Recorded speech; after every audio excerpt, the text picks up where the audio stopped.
Grief is a ghost that lives in the heart, a constant, silent companion that reshapes the world into a landscape of memories and what-ifs.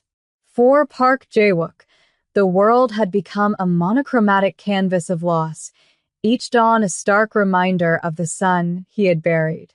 At 36, he was a man carved from marble, handsome in a severe, unyielding way that complemented the empire of shadows he commanded.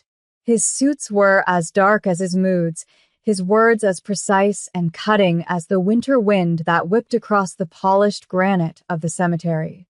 He stood before the small, elegant headstone, a solitary figure against the weeping gray sky.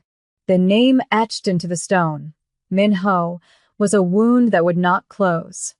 Rain began to fall, slicking the emerald grass and tracing silver paths down the carved letters of his son's name. It was in this private sanctuary of sorrow that he first saw her, a vibrant disruption to his world of gray.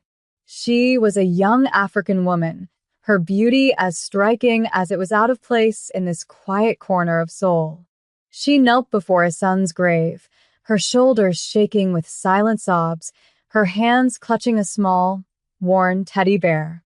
Her presence was an anomaly, a question mark hanging in the rain-soaked air. Jae-wook's grief, a possessive and jealous thing, recoiled at the sight of this stranger sharing a sorrow that he considered his alone. Who was she? Why did she weep for his son with a pain that so clearly mirrored his own? The questions were a sudden, sharp intrusion into the dull ache of his existence, pulling him from the depths of his mourning and into the sharp focus of a mystery he was compelled to solve. His hand instinctively went to the inside of his jacket, the cold metal of the pistol he always carried a familiar, grounding weight. He began to walk toward her, each step a deliberate, measured beat in the rhythm of the falling rain, the powerful mafia boss moving toward the one person who might hold the key to the secrets surrounding his son's death, or who might be a new, unforeseen threat in a life already defined by them. The soft squelch of his expensive leather shoes on the wet grass made her flinch. She looked up, her large, expressive eyes wide with a mixture of fear and defiance. Tears stained her dark cheeks, yet her gaze was direct, unwavering. Jae-wook stopped a few feet from her, his tall frame casting a long shadow, even in the dim light. His voice, when he finally spoke, was low and devoid of warmth, a stark contrast to the storm of emotions brewing within him. "Who are you?" he asked, the question hanging between them, sharp and cold. The woman, whose name was Nia, didn't answer immediately. She rose to her feet with a fluid grace, clutching the teddy bear to her chest, as if it were a shield. "I could ask you the same thing," she replied, her voice soft but laced with an unexpected strength. Her Korean was flawless, which only deepened the enigma she presented. Jae-wook's eyes narrowed. He was not a man accustomed to being challenged, especially not in a place so sacred to his pain. "This is my son's grave," he stated, the words heavy with ownership. "So, I will ask again, who are you, and what are you doing here?" Nia's gaze flickered to the headstone, a fresh wave of sorrow washing over her features. I knew him," she whispered, the confession a fragile thing in the tense air. This was not the answer he expected. His son's life had been a carefully curated existence, insulated by wealth and power, his friends and acquaintances all known, all vetted. This woman was not part of that world. The incongruity of her presence ignited his suspicion, a cold flame that burned away the edges of his grief. He signaled to his loyal enforcer, Min-jun, who had been standing stoically by the car. Min-jun, ever vigilant, approached, his eyes never leaving Nia. "Find out who she is," Jae-wook commanded, his voice a low growl. "I want to know everything. Where she lives, who she talks to, and why she is crying at my son's grave." Nia watched the exchange, her fear now mingled with a spark of anger. You can't just investigate me, she said, her voice rising slightly. I have a right to be here. Jae-wook took a step closer, invading her space, his presence overwhelming. You have no rights here, he said, his voice dropping to a menacing whisper. Not until I know why your tears are falling on my son's final resting place. Back in the sterile quiet of his penthouse, the city lights of Seoul glittering like a sea of distant, indifferent stars, Jae-wook found no peace. The image of the woman, Nia, was seared into his mind, her defiant, grief-stricken face a stark contrast to the muted tones of his life. He poured himself a glass of whiskey, the amber liquid doing little to dull the sharp edges of his thoughts. His son, Minho, had been his world, the one pure, untainted thing in his life of violence and secrets. The official report had called his death a tragic accident, a hit and run by a driver who was never found. But Jae-wook had always harbored a cold certainty that it was no accident. It was a message, a carefully orchestrated act of war from one of his many unseen enemies. The guilt was a physical weight, a crushing pressure in his chest. He had built a fortress of power to protect his son, but it had become a golden cage, and ultimately it had failed. He had been so consumed by his empire that he had missed the signs, the subtle shifts in the currents of his dangerous world. Now, this woman had appeared, a ghost from a life his son had seemingly lived in secret. Was she a threat? A pawn in a larger game? Or was she, like him, just another victim of the tragedy that had shattered his world? Minjun's initial report arrived in a sleek, encrypted file. The findings were maddeningly mundane. Nia Adebayo, 28 years old, a recent immigrant from Nigeria, worked as a freelance translator. She lived in a modest apartment in a quiet neighborhood, had no criminal record, and no discernible ties to any of Jae-wook's rivals. She was, for all intents and purposes, an ordinary woman. But ordinary women did not weep at the graves of Mafia Boss's sons. The lack of information was more damning than any incriminating evidence. It meant she was either incredibly adept at hiding her tracks, or her connection to Minho was something deeply personal, something that existed outside the realm of his criminal enterprise. The mystery of her nod at him, a welcome distraction from the hollow ache of his loss. For the first time in months, he felt a flicker of something other than grief, a burning, relentless curiosity.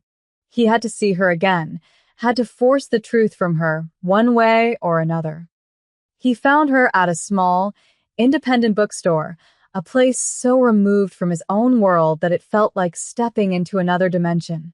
The air smelled of old paper and fresh coffee, a gentle quietude filling the space. Nia was seated at a small table, a book open in front of her, but she wasn't reading. She was staring out the window, her expression lost and distant.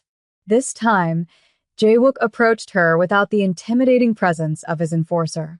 He sat down opposite her, his sudden appearance making her jump. Her eyes, when they met his, were guarded, wary.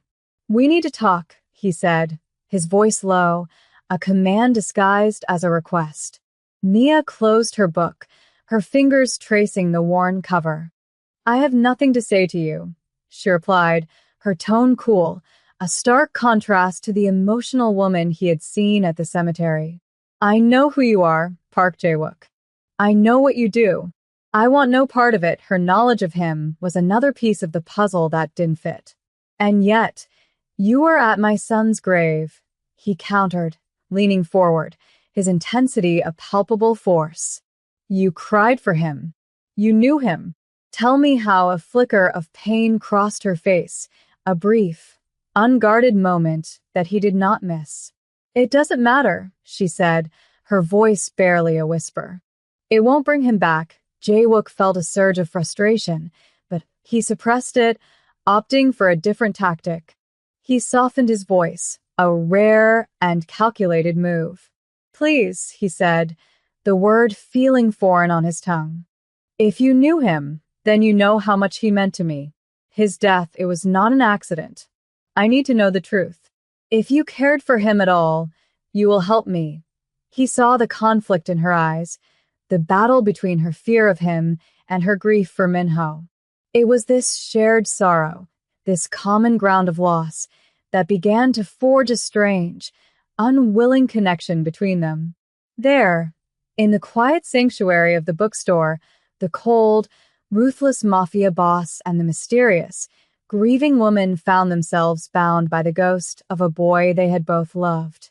The air between them crackled with unspoken words, with the nascent, dangerous possibility of a trust that neither of them could afford. Nia finally broke the silence, her voice trembling slightly, but firm.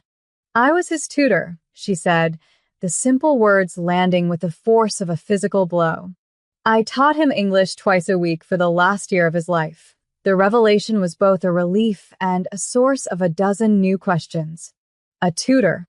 It was so simple, so normal, and yet it explained nothing. Why the secrecy? Why had Minho, who was fluent in English, needed a tutor? "He told me not to tell you," Nia continued, sensing his confusion. "He said you wouldn't approve. He wanted something that was just his, away from your world." Jae-wook felt a pang of guilt, sharp and familiar. His son had been trying to carve out a piece of a normal life for himself, and he had been too blind to see it. "The teddy bear," he said, the image of her clutching it at the grave flashing in his mind. "It was his, wasn't it?" She nodded, a fresh tear tracing a path down her cheek. "It was the first gift I ever gave him. He took it with him everywhere." Her voice broke on the last word, and in that moment, Jae-wook saw not a stranger, but a fellow mourner, a young woman whose heart had been broken by the same tragedy that had shattered his own. He felt an unfamiliar urge to comfort her, a pull toward her that was both confusing and undeniable. But before he could act on it, Nia's expression hardened, a new resolve setting in her eyes. "There's more," she said, her voice dropping to a conspiratorial whisper. "The day he died, he was supposed to meet me. He called me. He sounded scared. He said he had found out something about your business, something terrible. He said your brother, Park Jin-woo, was involved." The name hit Jae-wook like a punch to the gut. Jin-woo, his own flesh and blood, his right-hand man, the one person he thought he could trust implicitly, the traitor from within. The possibility was so monstrous, so unthinkable, that he almost dismissed it. But then he saw the conviction in Nia's eyes, the raw, unadulterated truth of her fear. She pulled a small, folded piece of paper from her pocket and slid it across the table. "He gave this to me for safekeeping," she said.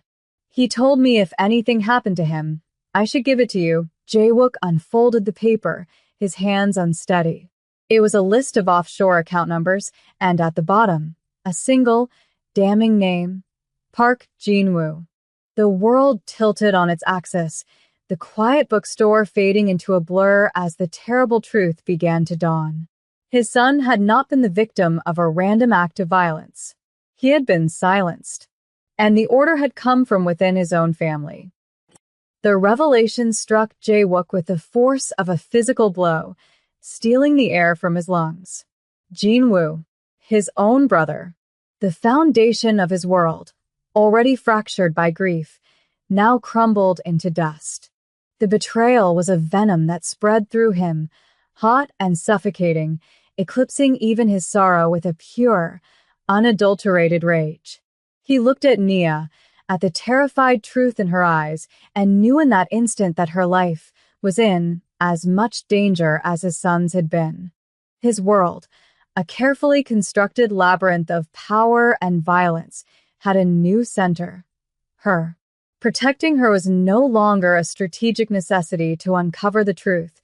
It was a primal, undeniable imperative. He stood, his movements sharp and decisive. "You are not safe," he stated, the words an ironclad fact. "You will come with me." There was no room for argument in his tone. He escorted her from the bookstore, his hand a firm, proprietary presence on the small of her back, guiding her into the back of his armored sedan. The quiet intimacy of the bookstore was shattered, replaced by the sterile luxury of his world. They sped through the rain-slicked streets of Seoul, the city a blur of neon and shadow. Nia remained silent, clutching the small piece of paper as if it were the last tangible piece of Minho she had left. In the oppressive quiet of the car, a strange connection began to form. They were two poles of a tragedy, a powerful crime lord and an ordinary woman, now bound together by a secret that could destroy them both. He took her to his penthouse, a sterile fortress in the sky, all glass and steel and cold, minimalist furniture. It was a reflection of the man himself, powerful, isolated, and devoid of warmth. From here, the city was a silent, glittering carpet below, a world away from the storm brewing within those walls. He watched her as she stood by the floor-to-ceiling windows, a small, fragile figure silhouetted against the vastness of the city. He saw not just a witness, but the last person who had seen his son's light, his hidden joy. An unfamiliar softness crept into his heart, a protective instinct so fierce it startled him. He walked over to her, stopping a few feet away. "He must have trusted you a great deal," Jae-wook said, his voice softer than she had ever heard it. Nia turned to face him, her eyes searching his. "He just wanted to be a normal kid," she whispered. "He loved you, but he was scared of this life." The words were a knife to his soul, twisting the guilt that was his constant companion. He had given his son everything except the one thing he truly wanted, freedom. And in the end, his world had swallowed his son whole. He felt an undeniable pull toward her, a shared understanding that transcended words. In her, he saw his son's goodness, and in him, she saw the depths of a father's broken heart. The penthouse, designed to be an impenetrable fortress, soon felt like a cage. For Nia, it was a world of gilded terror, every shadow a potential threat, every sound a jolt to her frayed nerves. For Jae-wook, her presence was a constant, unnerving reminder of everything he had lost and everything he now stood to lose again. He assigned Minjun to be her constant shadow, a silent, formidable guardian. But it was Jae-wook himself who found his orbits constantly shifting to include her. He would find her in the library, surrounded by books that had belonged to his son, her fingers tracing the titles as if trying to conjure his memory. He'd watch her from his office, a turmoil of emotions warring within him. He was drawn to her quiet strength, her resilience in the face of a world that should have broken her. The investigation into Jin-woo was a silent, deadly current running beneath the surface of their strange domesticity. Jae-wook moved with lethal precision, his grief channeled into a cold, methodical pursuit of vengeance. He leveraged his network, his loyal enforcer Minjun gathering whispers and digital ghosts that began to form a damning portrait of his brother's treachery. Jin-woo, sensing the shift in the air, grew desperate. He knew Jae-wook's grief would eventually sharpen into suspicion, and he knew Nia was the key. He unleashed the ghost from Jae-wook's past, a brutal enforcer named Kong, a man Jae-wook had crippled and disgraced years ago. Kong, driven by a raw, festering hatred, was the perfect instrument of chaos. The attack came without warning. It was swift and brutal. Kong and his men breached the penthouse's security, a violent storm tearing through the sterile calm. Minjun moved to intercept them, a blur of disciplined violence, but they were outnumbered. The sound of gunfire echoed through the vast apartment. Jae-wook, who was in his study, reacted instantly, his rage a white-hot inferno. But his first thought was not of the fight, not of the betrayal, but of her. He ran to the library, where he found Nia cornered by Kong, his scarred face twisted in a predatory grin. In that moment, Jae-wook's world narrowed to a single point, the man threatening the woman who had become the anchor for his unmoored soul. He didn't hesitate. The ensuing fight was primal, a clash of past and present, of old hatreds and a new, desperate love. Jae-wook moved with a ferocity that even Kong was unprepared for, his movements not those of a calculating boss, but of an animal defending its mate. He shielded Nia with his own body, taking a deep gash on his arm meant for her, the pain a distant echo to the roaring in his ears. He would not fail again. He would not lose someone else he cared for to the darkness of his world. In the aftermath of the failed attack, the penthouse was a landscape of shattered glass and splintered wood, the silence thick with the metallic scent of blood and fear. Kong and his men were gone, either subdued or having fled, but the violation lingered in the air. Jae-wook stood over Nia, his chest heaving, his arm bleeding freely onto the expensive rug. The cold mask of the Mafia Boss had been obliterated, replaced by the raw, unguarded face of a man terrified of loss. He reached out a hand, his fingers trembling slightly as he brushed a stray piece of glass from her hair. The touch was electric, a silent communication that spoke volumes more than words ever could. Nia, seeing the wound on his arm, acted on instinct, her fear momentarily forgotten. She tore a strip of fabric from the curtains and, with gentle, steady hands, began to dress the wound. Her touch was a balm, not just to the physical injury, but to the deeper wounds of his soul. In that moment, the power dynamic between them evaporated.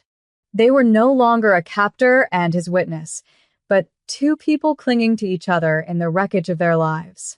Over the next few days, as they remained locked away in the repaired fortress, their fragile bond began to blossom into something deeper, something that felt dangerously like hope. They talked for hours, mostly about Minho. Nia shared stories of his quick wit, his secret passion for poetry, his dream of becoming a writer. She painted a portrait of a young man Jae-wook had been too busy to truly see. He listened, his heart aching with regret, but also filling with a profound gratitude for this woman who had given his son a space to be himself. In return, Jae-wook found himself opening up in ways he never had before. He spoke of his own childhood, of the crushing weight of his father's expectations, of the moment he first held Minho in his arms and swore to build a world that could never hurt him, a promise he had so tragically broken. One evening, he found Nia asleep in an armchair, a book of Minho's resting on her chest. A nightmare flickered across her features, her hands clenching. He knelt beside her and gently touched her shoulder. Her eyes flew open, wide with panic, but softened when she saw him. "It's all right," he murmured, his voice a low rumble. "You're safe," she didn't pull away. Instead, she leaned into his touch, a silent acknowledgement of the sanctuary they had found in each other. The air between them grew thick with unspoken feelings, a magnetic pull that was both terrifying and exhilarating. It was no longer just about shared grief. It was about the possibility of a shared future. The final piece of evidence from Min-jun arrived like a death warrant. Encrypted financial records showing massive transfers from company accounts into offshore holdings controlled by Jin-woo. Timestamps on the transfers correlated with meetings Jin-woo had with Kong. It was irrefutable, a cold, hard map of his brother's betrayal. The time for mourning was over. The time for justice had come. Jae-wook arranged a dinner at the family estate, a sprawling, traditional home that stood as a monument to their dynasty. It was a place of ghosts and memories, the perfect stage for the final act of this tragedy. He instructed Nia to stay in the penthouse, safe behind layers of security, but she refused. "I started this with you," she said, her gaze firm, her voice imbued with a strength he had come to admire. "I will see it to the end." He saw the resolve in her eyes and knew that arguing was pointless. She was no longer an outsider. She was a part of this, a part of him. He agreed, a silent promise to protect her hanging between them. The dinner was a masterclass in tension. Jin-woo arrived, his demeanor one of feigned concern, asking after Jae-wook's health, his words like poison-tipped arrows. Jae-wook played his part, the grieving brother, until the last course was cleared. Then, he simply slid a tablet across the polished mahogany table. On the screen, the damning financial records glowed. Jin-woo's face went pale. The mask of civility shattered, revealing the writhing snakes of jealousy and ambition beneath. He was just a boy. Jae-wook's voice was dangerously quiet. My son, Jin-woo laughed, a high, unhinged sound. Your son. He was always your son, your heir. What was I? A shadow. Your tool. He found out about my plans, my nest egg to finally escape your shadow. He was going to tell you, to ruin me. He forced my hand. The confession hung in the air, ugly and raw. As if on cue, the doors burst open. Kong and his men flooded the room, guns raised, a final, desperate gambit by Jin-woo. But Jae-wook was prepared. Min-jun and his own loyalists emerged from the shadows, and the ornate dining room erupted into a symphony of chaos and gunfire. Jae-wook moved with a singular purpose. He pushed Nia behind him, becoming her shield as he returned fire. In the maelstrom of violence, their eyes met. A silent understanding passed between them. This was the end of the old world. In the heat of the battle, Nia saw an opportunity. As a gunman took aim at a distracted Jae-wook, she grabbed a heavy vase and smashed it over the man's head, her action decisive and brave. Jae-wook turned, a look of stunned admiration on his face, before dispatching the man. The fight was brutal but swift. When the smoke cleared, Jin-woo and Kong were subdued, their reign of terror over. Jae-wook stood amidst the wreckage of his dining room and his family, not with the triumph of victory, but with the heavy weariness of a war finally ended. The sun rose on a new day, its light spilling across a city that felt irrevocably changed. The immediate threat was gone, the betrayal dealt with in the swift and silent manner of Jae-wook's world. But the victory felt hollow, the silence in the penthouse more profound than before. The ghosts of Minho and a lifetime of violence still lingered. A week later, Jae-wook and Nia stood before Minho's grave once more. The sky was a brilliant, cloudless blue, a stark contrast to the weeping gray of their first meeting. They stood not as strangers bound by suspicion, but as two halves of a whole, their shared sorrow having forged a bond stronger than steel. Jae-wook placed a single pink rose, Minho's favorite, on the stone. He turned to Nia, his eyes, once so cold and hard, now filled with a vulnerability she was the only one allowed to see. He brought you to me, Jae-wook said, his voice thick with emotion. In his own way, he saved me. You saved me. You woke me up from a long, dark sleep. He took her hands in his, their warmth a stark contrast to the cold stone of the grave. This world of mine, it is poison. It took my son. It almost took you. I am offering you a choice, Nia. A way out. I can set you up with a new life. Anywhere you want to go. Far from here. You can be free of this. And of me. His offer was the greatest act of love he was capable of. The willingness to let her go for her own safety. Nia looked at the handsome, broken man before her. A man who had shown her the deepest darkness and an unexpected, fierce light. She thought of the life he offered, a life of quiet normalcy. But then she thought of the life she would be leaving behind, a life with him. What if I don't want to be free of you? She asked softly. What if my new life is here with you? Not in the world of violence, but in a new one that we build together. Out of the ashes of this 1 inch a slow smile touched Jae-wook's lips, a genuine expression of hope that transformed his face. He gently pulled her closer, his hand cupping her cheek. Then we will build a world worthy of his memory, he whispered, before leaning in and kissing her. It was not a kiss of passion or desperation, but one of promise, a seal on a new beginning. As they stood together in the quiet cemetery, they were no longer defined by their grief, but by the love that had grown from it, a resilient, beautiful flower blooming in the most desolate of landscapes. The mafia boss had found his heart, and the determined outsider had found her home.